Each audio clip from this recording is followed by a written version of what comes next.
Welcome शन stars.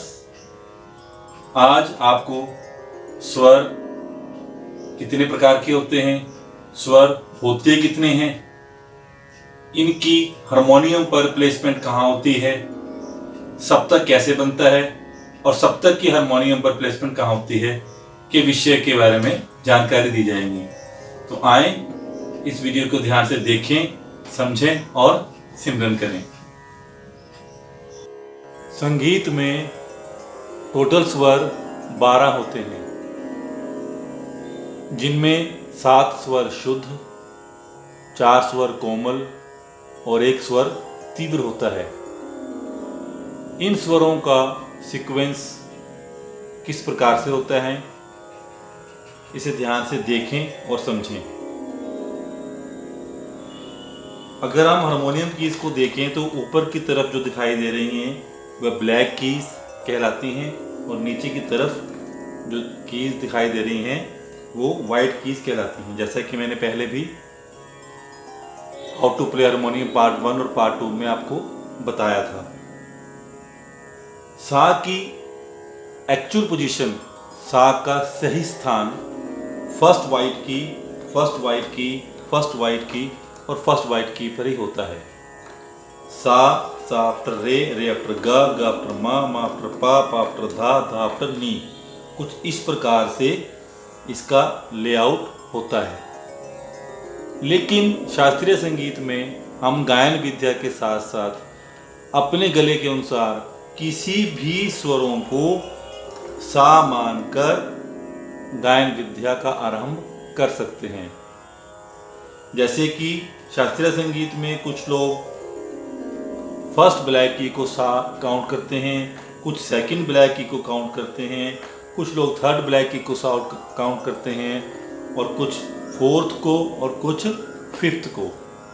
तो मैंने पिछले लेसन में जैसे कि आपको बताया था कि शास्त्रीय संगीत में हम अगर फर्स्ट ब्लैक की को सा काउंट करें तो इसके अनुसार हमारा पहला स्वर सा होगा, दूसरा स्वर कोमल रे होगा जो कि सा और रे के ठीक बीच में होता है, तीसरा स्वर शुद्ध रे, चौथा स्वर कोमल ग, पांचवा स्वर शुद्ध ग,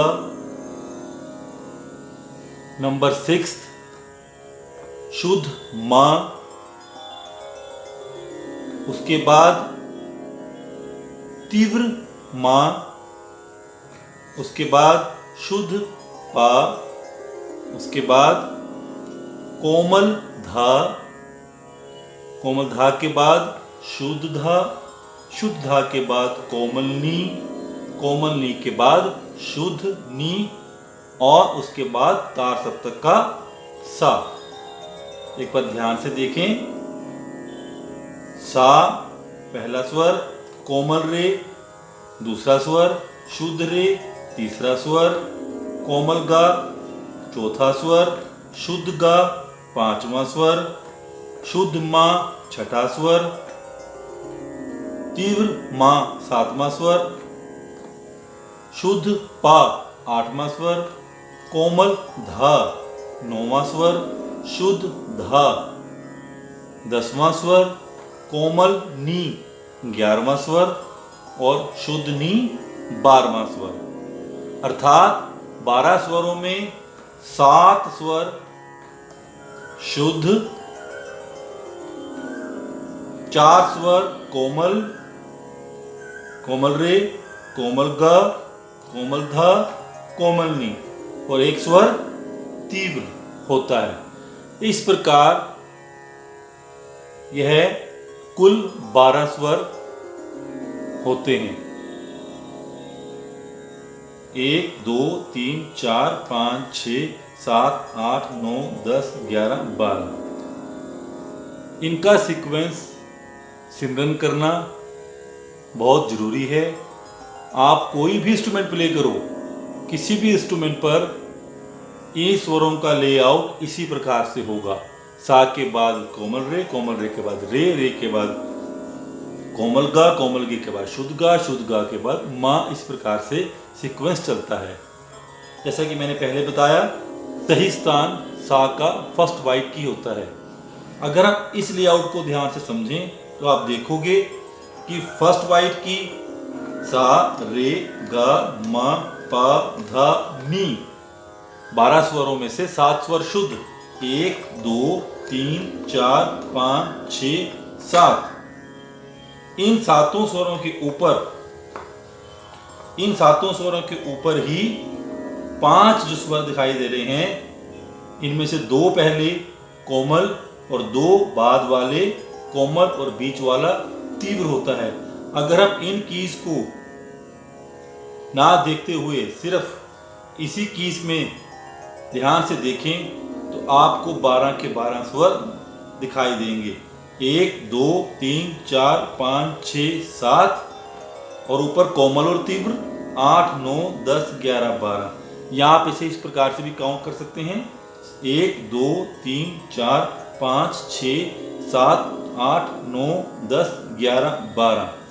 अगर इसको मैं सीक्वेंस के क्रम अनुसार, शास्त्रीय संगीत के अनुसार भी आपको बताऊं तो भी ये 12 स्वर एक ही सीक्वेंस में नजर आएंगे। और जैसा मैंने पहले भी बताया, कोई भी इंस्ट्रूमेंट हो, आप पियानो प्ले कर रहे हो, गिटार प्ले कर रहे हो, कुछ भी प्ले कर रहे हो, उन सब में स्वरों का सीक्वेंस एक समान ही रहता है।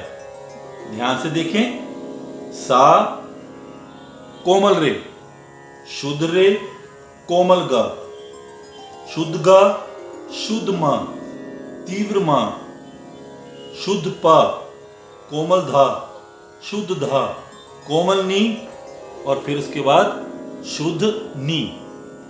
इन 12 स्वरों में को अगर हम एक ही परिवार या इन्हें कोई नाम दें तो ये 12 के 12 स्वर जब एक साथ इकट्ठा होते हैं तो एक सप्तक कहलाते हैं। सप्तक मीन्स ऑक्टेव। ऑक्टेव की परिभाषा, एक सप्तक में शुद्ध कोमल और तीव्र मिलाकर कुल 12 स्वर होते हैं। या आप ऐसे भी कह सकते हो कि 12 स्वरों के योग को शास्त्रीय संगीत में सप्तक कहते हैं, जिसमें 7 स्वर शुद्ध, 4 स्वर कोमल और 1 स्वर तीव्र होता है। अब ये है पहली ऑक्टेव। वैसे यहां से यहां दूसरी ऑक्टेव और फिर ये तीसरी ऑक्टेव और ये यहां से यहां हाफ ऑक्टेव। जैसे मैंने पहले लेसन में बताया था, एक इंस्ट्रूमेंट में कम से कम 2.5 और मैक्सिमम कितनी भी ऑक्टेव हो सकती हैं, तभी आप अच्छे से गा सकते हो और अपने इंस्ट्रूमेंट पर किसी भी गाने की धुन को बजा सकते हो अगर आपके इंस्ट्रूमेंट में 2.5 ऑक्टेव हैं। पहली ऑक्टेव को मंदर सप्तक, उसके बाद जो बीच में ऑक्टेव होती है उसे मध्य सप्तक, और जो आपकी राइट साइड में सबसे ऊपर है उसे तार सप्तक कहते हैं। मंदर सप्तक, मध्य सप्तक और तार सप्तक। अगर हम फर्स्ट ब्लैक की को सा काउंट करें तो यहां से इस नी तक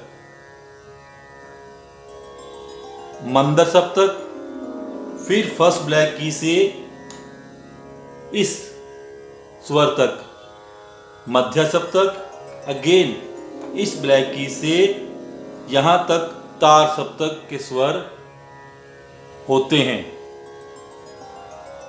अब आप इन्हें कानों से सुनकर किस प्रकार से पहचानोगे कि कौन सा स्वर मध्य सप्तक का है, कौन सा स्वर मंदर सप्तक का है और कौन सा स्वर तार सप्तक का है।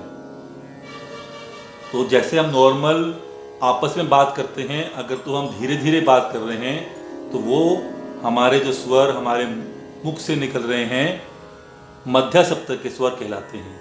अगर हम भारी आवाज में बात करें, बहुत ही धीमा और धीरे धीरे बोलें, तो वह मंदर सप्तक के स्वर कहलाते हैं। और वही आवाज अगर हम किसी को गुस्से में ऊंचा चिल्लाकर बोलें तो वह तार सप्तक के स्वर कहलाते हैं। अब यहाँ देखें, जो मध्य सप्तक के स्वर हैं उन्हें कानों से किस प्रकार से पहचानेंगे, इसे आवाज को ध्यान से सुने।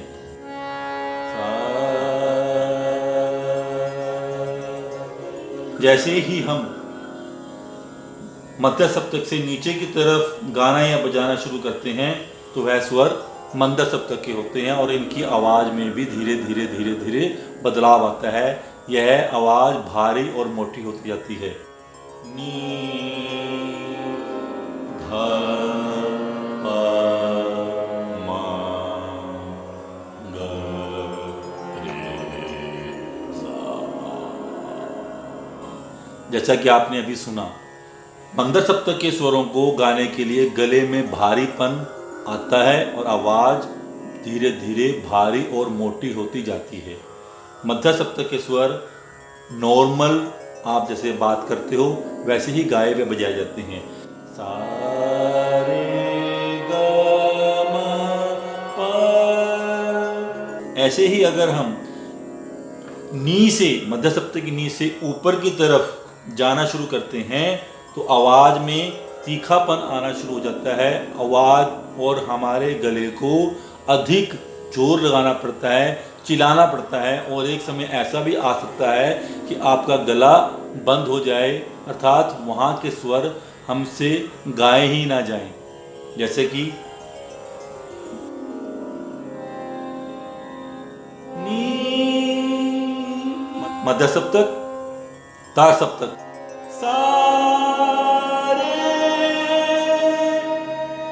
इससे ऊपर जाएंगे तो और आवाज को बढ़ाना पड़ेगा। बिना गाए भी अगर आप स्वरों को समझें तो मध्य सप्तक के स्वरों की आवाज कुछ इस प्रकार से होगी।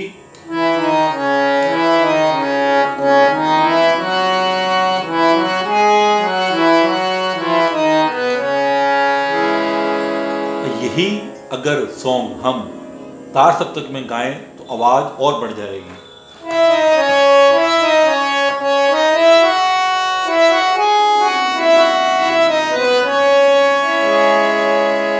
और इसी धुन को अगर हम मंद सप्तक में गाएं या बजाएं तो आवाज भारी और मोटी होगी।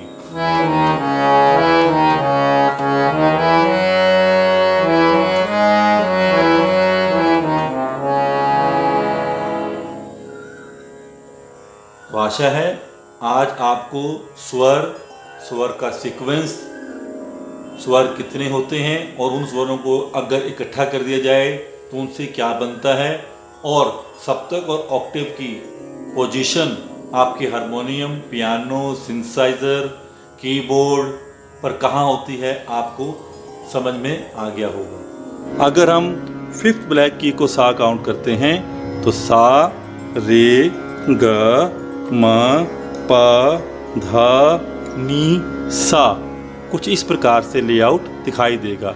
इसी प्रकार अगर हम फोर्थ ब्लैक की को सा काउंट करते हैं तो सा रे ग म प ध नी सा कुछ इस प्रकार से लेआउट दिखाई देगा।